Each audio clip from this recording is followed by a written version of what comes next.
بسم اللہ الرحمن الرحیم۔ السلام علیکم ورحمۃ اللہ وبرکاتہ۔ لاکھوں کروڑوں درود و سلام ہوں حضور خاتم النبیین سید المرسلین سیدنا و مولانا حضرت محمد مصطفیٰ احمد مجتبیٰ صلی اللہ علیہ وآلہ وسلم پر، ان کی آل پر اور ان کے اصحاب پر۔ دعا ہے اللہ تبارک و تعالی مغفرت فرمائے آپ کی، میری اور تمام امت محمدی کی، آمین۔ دوستو، رمضان المبارک اپنی برکات اور سعادتوں کو سمیٹتے ہوئے اپنے اختتام کی طرف گامزن ہے۔ دنیا بھر کے مسلمان اس ماہ مبارک کی ابدی سعادتوں سے بہرہ مند ہو رہے ہیں۔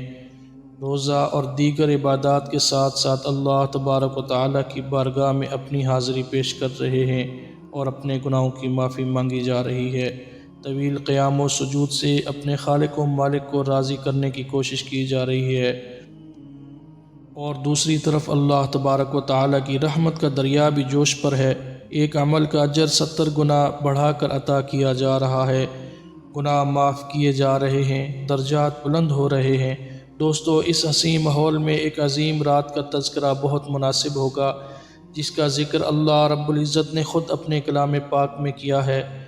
ماہ رمضان المبارک کے آخری عشرے میں مستور یہ عظیم رات گناہوں کی مغفرت کی رات ہے، مجرموں کی جہنم کی آگ سے آزادی کی رات ہے۔ دوستو، یوں تو مختلف مقامات پر شب قدر کی فضیلت کے متعلق متعدد ارشادات موجود ہیں، لیکن چونکہ اس پر اللہ رب العزت نے خود صورت اتاری اور اس کے سارے فضائل خود اللہ رب العزت نے بیان فرمائے، چنانچہ ارشاد باری تعالیٰ ہے کہ بے شک ہم نے اس قرآن کو شب قدر میں اتارا، اور آپ نے کیا جانا کہ شب قدر کیا ہے۔ شب قدر 1000 مہینوں سے بہتر ہے، اور اس رات میں فرشتے اور روح جبرائیل امی اپنے پروردگار کے حکم سے امر اخیر کے لیے اترتے ہیں۔ یہ رات طلوع فجر ہونے تک سراسر سلامتی ہے۔ موطا امام مالک میں ہے کہ جب رسول اللہ صلی اللہ علیہ وآلہ وسلم کو سابقہ امتوں میں لوگوں کی طویل عمروں کے بارے میں آگاہ فرمایا گیا، تو آپ صلی اللہ علیہ وآلہ وسلم نے ان کے مقابلے میں اپنی امت کے لوگوں کی عمر کو کم دیکھتے ہوئے یہ خیال فرمایا کہ میری امت کے لوگ اتنی کم عمر میں سابقہ امتوں کے برابر عمل کیسے کر سکیں گے؟ بس رسول اللہ صلی اللہ علیہ وآلہ وسلم نے بارگاہ اقدس میں اپنی امت کے لیے آرزو کرتے ہوئے یہ دعا فرمائی کہ اے میرے رب، میری امت کے لوگوں کی عمریں کم ہونے کی وجہ سے نیک اعمال بھی کم رہ جائیں گے، تو اس پر اللہ رب العزت نے شب قدر عطا فرمائی۔ رسول اللہ صلی اللہ علیہ وآلہ وسلم کا ارشاد پاک ہے، یہ مقدس رات اللہ تبارک و تعالی نے فقط میری امت کو عطا فرمائی، سابقہ امتوں میں سے یہ شرف کسی کو بھی نہیں ملا۔ دوستو، حضرت سیدنا انس رضی اللہ تعالی عنہ روایت کرتے ہیں کہ رمضان المبارک کی آمد پر ایک مرتبہ رسول اللہ صلی اللہ علیہ وآلہ وسلم نے ارشاد فرمایا، یہ جو ماہ تم پر آیا ہے اس میں ایک ایسی رات ہے جو 1000 ماہ سے افضل ہے۔ جو شخص اس رات محروم رہ گیا گویا وہ خیر سے محروم رہا، اور اس رات کی بھلائی سے وہی شخص محروم رہ سکتا ہے جو واقعتاً محروم خیر و برکت ہے۔ حضرت سیدنا انس رضی اللہ تعالی عنہ روایت کرتے ہیں کہ رسول اللہ صلی اللہ علیہ وآلہ وسلم نے لیلۃ القدر کی فضیلت بیان کرتے ہوئے فرمایا، شب قدر کو جبرائیل امی فرشتوں کے جھرمٹ میں زمین پر اتر آتے ہیں اور ہر شخص کے لیے دعائے مغفرت کرتے ہیں جو کھڑے بیٹھے کسی بھی حال میں اللہ تبارک و تعالیٰ کو یاد کر رہا ہو۔ دوستو، حضرت سیدہ عائشہ صدیقہ رضی اللہ تعالی عنہ سے روایت ہے کہ رسالت مآب صلی اللہ علیہ وآلہ وسلم نے فرمایا، لیلۃ القدر کو رمضان کے آخری عشرے کی طاق راتوں میں تلاش کرو۔ اسی طرح حضرت سیدنا ابن عمر رضی اللہ تعالی عنہما سے روایت ہے کہ آپ صلی اللہ علیہ وآلہ وسلم نے ارشاد فرمایا، جس کو شب قدر کی تلاش کرنی ہو آخری 7 راتوں میں تلاش کرے۔ دوستو، اس رات کو اللہ تبارک و تعالی نے وہ کتاب نازل فرمائی جو بنی نوع انسان کی ہدایت کے لیے ہے اور ان کے لیے دنیاوی و اخروی سعادت کا سامان ہے۔ دوستو، سورہ قدر میں لیلۃ القدر کی فضیلت کو سوالیہ انداز میں بیان کیا گیا ہے اور اس کی اہمیت کو اجاگر کیا گیا ہے۔ اس میں امت مسلمہ کو یہ خوشخبری دی گئی ہے کہ اگر تم اس ایک رات میں عبادت کرو گے تو 1000 مہینوں کا اجر و ثواب ملے گا۔ اس رات میں فرشتے نازل ہوتے ہیں اور اللہ تبارک و تعالیٰ کی طرف سے خیر و برکت لے کر آتے ہیں، اور یہ سلسلہ طلوع فجر تک جاری رہتا ہے۔ دوستو، حضرت سیدنا عبادہ بن صامت رضی اللہ تعالی عنہ شب قدر کی علامات کو روایت کرتے ہیں کہ یہ رات چمکدار اور صاف ہوتی ہے، نہ زیادہ گرم اور نہ زیادہ سرد بلکہ خوشبودار اور معتدل ہوتی ہے۔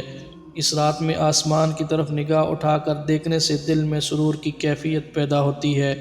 اس رات میں شیاطین کو آسمان سے پتھر نہیں مارے جاتے۔ شب قدر کے بعد آنے والی صبح کے سورج میں گرمی اور تیزی نہیں ہوتی۔ حضرت سیدنا انس رضی اللہ تعالیٰ عنہ روایت کرتے ہیں کہ رسول اللہ صلی اللہ علیہ وآلہ وسلم کا ارشاد پاک ہے کہ لیلۃ القدر میں جبرائیل علیہ السلام فرشتوں کے جمع غفیر کے ساتھ زمین پر اترتے ہیں، اور فرشتوں کا یہ گروہ ہر اس بندے کے لیے دعائے مغفرت اور التجائے رحمت کرتا ہے جو کھڑے ہوتے ہیں یا بیٹھے ہوتے ہیں اور اللہ کے ذکر میں مصروف ہوتے ہیں۔ اور ایک روایت میں یہ ہے کہ ان لوگوں سے مصافحہ کرتے ہیں جو اللہ کی عبادت میں مصروف عمل ہوتے ہیں۔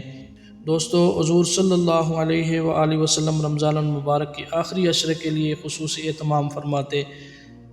بخاری شریف میں ہے، حضرت سیدہ عائشہ صدیقہ رضی اللہ تعالی عنہ روایت کرتی ہیں کہ رسول اللہ صلی اللہ علیہ وآلہ وسلم کا یہ معمول تھا کہ جب آخری عشرہ شروع ہوتا تو آپ تہ بند کس کر باندھ لیتے، راتوں کو ذکر الہی سے زندہ کرتے اور اپنے اہل و عیال کو بھی جگاتے۔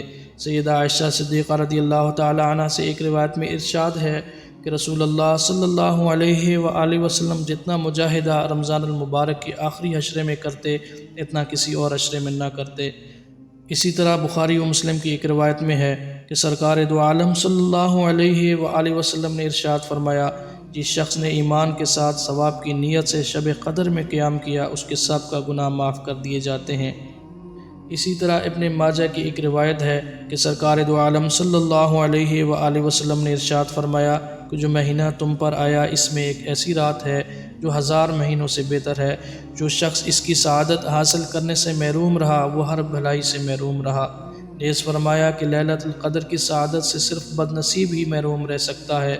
اور ابن ماجہ کی ایک اور روایت ہے کہ سیدہ عائشہ صدیقہ رضی اللہ تعالی عنہ فرماتی ہیں کہ سرکار دو عالم صلی اللہ علیہ وآلہ وسلم رمضان المبارک کی آخری عشرے میں باقی دنوں سے بہت زیادہ کوشش فرماتے تھے۔ اسی طرح غنیت الطالبین میں حضرت سیدنا عبد القادر جیلانی رضی اللہ تعالی عنہ فرماتے ہیں کہ لیلۃ القدر میں زمین کا کوئی ٹکڑا ایسا نہیں ہوتا جہاں فرشتے سجدہ یا قیام کی حالت میں مومن مردوں یا عورتوں کے لیے دعا نہ مانگ رہے ہوں۔ دوستو، حضرت جبرائیل علیہ السلام اس رات میں زمین پر اترتے ہیں، تمام مومنین سے مصافحہ کرتے ہیں، سلام کہتے ہیں اور ان سے کہتے ہیں اگر تم اطاعت گزار ہو تو تم پر قبولیت اور احسان کے ساتھ سلامتی ہو، اور اگر تم گناہ گار ہو تو تم پر بخشش کے ساتھ سلامتی ہو، اور اگر تم سو رہے ہو تو تم پر رضا الہی کے ساتھ سلام ہو، اور اگر تم قبر میں ہو تو تم پر خوشی اور خوشبو کے ساتھ سلام ہو۔ دوستو، شب قدر وہ رات ہے کہ جو ایمان والوں کے لیے مغفرت اور رحمت کا پیام لے کر آتی ہے۔ اس رات میں اللہ رب العزت کی رحمت کے دروازے کھلے ہوتے ہیں۔ جو رزق مانگتا ہے اس کو رزق عطا کیا جاتا ہے، جو عافیت مانگتا ہے اس کو عافیت عطا کی جاتی ہے، اور جو صحت کا سوال کرتا ہے اللہ کی بارگاہ سے اس کو صحت کاملہ کا تحفہ عطا ہوتا ہے، اور جو خیر و برکت اور بھلائی کی دعا مانگے اس کو خیر و بھلائی عطا کی جاتی ہے۔ اور اگر کوئی بے اولاد اس عظیم رات میں اولاد کے لیے دست سوال دراز کرتا ہے تو اس کو اولاد کی دولت سے مالا مال کیا جاتا ہے۔ دوستو، یہ وہ عظیم رات ہے جس میں اللہ تبارک و تعالی اپنی شان کے مطابق آسمان دنیا پر جلوہ گر ہوتا ہے، اور دوسرے فرشتے روئے زمین پر گلی گلی ہر کوچے میں پھیل جاتے ہیں۔ اللہ کی رحمت پکار پکار کر کہہ رہی ہوتی ہے، اے کوئی بخشش طلب کرنے والا کہ اس کو بخش دوں، اے کوئی مغفرت چاہنے والا کہ اس کو معاف کر دوں۔ اور یہ عمل طلوع فجر تک جاری رہتا ہے، اور خوش نصیب اپنی خالی جولیاں بھر کر لے جاتے ہیں۔ دوستو، شب قدر کی اصل عبادت رات کا قیام یعنی نماز ہے۔ اس رات کو جتنا ممکن ہو سکے قیام کرنا چاہیے۔ اللہ رب العزت کی بارگاہ میں کھڑے ہو کر فرض نفل نمازیں ادا کرنی چاہیے۔ اس رات کے اندر بندہ مومن کو چاہیے کہ وہ خوب توبہ و استغفار کرے، اپنے صغیرہ کبیرہ گناہوں کی معافی طلب کرے اور اپنی لغزشوں پر ندامت کا اظہار کرے۔ دعا ہے اللہ تبارک و تعالی اس شب قدر کی بابرکت ساعتوں سے ہمیں مالا مال فرمائے اور نیک اعمال کرنے کی توفیق عطا فرمائے، آمین۔